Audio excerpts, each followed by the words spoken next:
iglesia, ¿verdad? Anciana, ¿qué nos puede decir usted de este testimonio? Pues solamente agradeciéndole primeramente a Dios, ¿verdad? Por gran testimonio, por lo que está manifestando Dios en esta casa, ¿verdad? Y solo les digo que crean. Y esta es la nueva generación de que papá hablaba, ¿verdad? De que ellos van a ser la nueva generación que van a ir al mundo a predicar la palabra y a jalar más jóvenes, ¿verdad? Amén. Yo quiero que, solo si me pueden poner, déjenme ver, no, la otra imagen. Y yo quiero que aquí me hable el anciano, la que decía donde estaba la solicitud y allá decía que la habían rechazado. Ahí está. Aquí es donde les mandaron del Ministerio de Educación Guatemala para aplicar a la beca. Pero aquí es donde la primera vez les mandaron y dice: ha sido declinada por la siguiente razón. Y muchas veces a nosotros, cuando estamos en medio del proceso y nos mandan eso de que fuimos rechazados en cualquier cosa, tal vez solo a mí me pasa, pero tiramos la toalla. Pero yo quiero que me cuente, anciano, ¿qué fue lo que pasó? Usted, cuando nos contaba el testimonio, usted decía: mire, volvimos a probar hasta que las cosas sucedieron por una palabra que mi papá desató. Así es. Buenos días, pastor, buenos días, iglesia. Pues todo empezó en el mes de la actualización financiera que papá había decretado.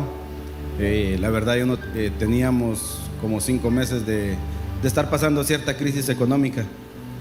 Yo trabajo para un banco, no voy a dar nombre porque no voy a hacer publicidad tampoco. Pero yo estoy en el departamento de cobros, pero estaba en una cartera donde realmente, No por diga decirlo nada, así, es la pura basura. Ajá.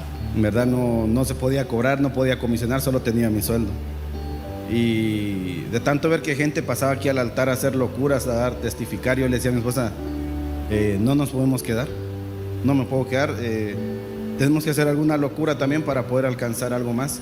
Y recuerdo bien que allá de aquel lado estaba yo ese día, en la noche, cuando papá habló acerca de del sacrificio que hizo Salomón, de los 1000. Y el Espíritu Santo me habló y me dijo: probame. Entonces yo esa noche llegué y le dije a mi esposa: ¿qué decís si te dejo sin gasto? Y ustedes saben que meterse con el gasto de la esposa es cosa seria, porque se desata el apocalipsis Hay testimonio, anticipado. hermano, hay testimonio. Se los prometo, tocar el gasto de una mujer es... Pero por eso honro la vida de mi esposa, porque ella, en vez de decirme no, ella se unió a mi locura. Y lo dimos. Todavía fue el último día de la actualización. Papá ni siquiera recibió, sino que él ya se había ido y volvió a regresar, porque había gente, oró por nosotros allá. Nos desata una palabra que Dios nos iba a empezar a sorprender. La creí y entramos a un proceso. Nosotros estuvimos criando a mi cuñado, es hermano de mi esposa, el segundo. Es como un hijo para nosotros, y ya tenía muchos años él de estar con nosotros. Cuando llega y me dice, él me dio el lugar a mí de papá, le dio a mi esposa el lugar de mamá, nos decía papá a nosotros. Y después de que papá declaró la palabra, como 3 días después llega él a pegarnos en su cara, nos dice: mira, ya no sos mi papá, no quiero nada con vos. Le dice a mi esposa: mira, lo siento mucho, pero no estoy preparado para ser hijo de ustedes. Les soy sincero, a mí me dolió, pero me quedé en shock, no sabía ni cómo. Ahí está mi esposa de testiga, no lloré, no me enojé, no me puse triste ni nada, sino que yo no sabía ni cómo asimilar eso. Y el enemigo empezó a bombardear mi mente, pero siempre he tenido la palabra de papá en mente. Decía: no, a mí me dijeron que voy a ser de bendición y mi familia va a ser de bendición. Cuando llegó el correo de que le habían rechazado el proceso, ¿qué fue lo que ustedes se unieron como familia, empezaron a orar hasta que vino el rompimiento en el milagro? Con lo del correo, pues mi hijo, de hecho mi esposa recibió la llamada estando aquí en la iglesia. Entrando a la iglesia, digamos, cuando le dijeron a ella que mi hijo había sido seleccionado para la beca, y solo eran 5 becas entre todo el instituto. Y de esas 5 becas solo terminaron dando 2, que fue la de mi hijo y la de otra señorita que estudia con mi hijo. Y ingresó mi esposa a la papelera, le dije: bueno, móvete, yo no puedo por el trabajo. Ella se encargó de todo y le decían a mi esposa: 48 horas y tiene la respuesta. Y la respuesta fue que la habían rechazado. Pero siempre estaba esa palabra en mi mente y en mi corazón haciendo rema. Y siempre he tenido algo presente que papá ha dicho, que muchas veces nuestros hijos tienen que pasar sus procesos solos.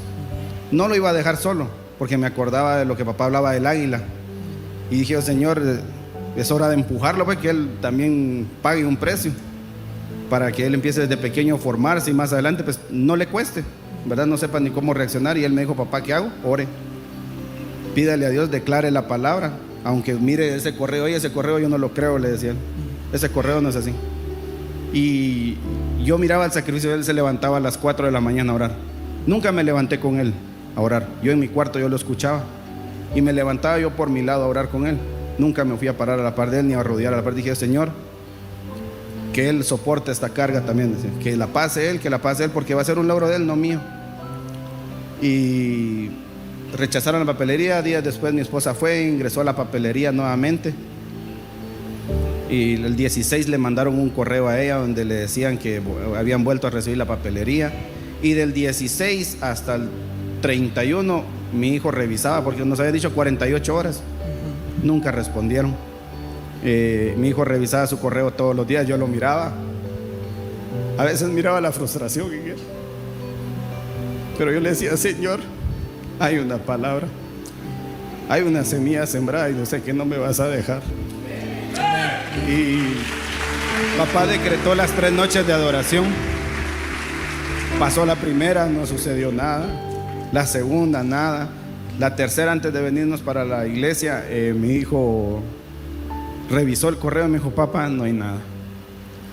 Y yo me recuerdo que me estaba cepillando los dientes antes de venirnos para la iglesia. Yo le dije: Señor, es el tercer día, tú resucitaste al tercer día obtuviste tu victoria. Dije: Señor, hoy es el tercer día, hoy tiene que suceder algo. Y metiéndonos al carro, estábamos ya para venirnos para acá, cuando le cayó el correo a él diciéndole que la beca ya estaba aprobada, que la beca había sido aprobada. Gloria a Dios. Vamos, iglesia, dale un fuerte aplauso a Dios. Solo para terminar, hay gente acá, anciano, que tal vez está en medio de un proceso esperando, como ustedes pasaron el proceso de esperar, de creer, de orar. ¿Qué le puede decir a la gente que está en las redes sociales y a los que estamos acá? Una palabra que Dios haya puesto en su corazón para decir: sigan creyendo, Dios va a hacer algo. ¿Qué fue lo que Dios le dio en este tiempo? Pues la verdad, creer firmemente en la palabra de Dios. Yo la verdad honro y bendigo la vida de mi padre espiritual, porque yo lo veo de esta manera. Cada sacrificio le hace pararse aquí. Muchas veces tal vez no lo valoramos. Pues nosotros decimos: es que a eso se dedica. Sí, a eso se dedica, pero no sabemos el precio que él paga también en intimidad con Dios.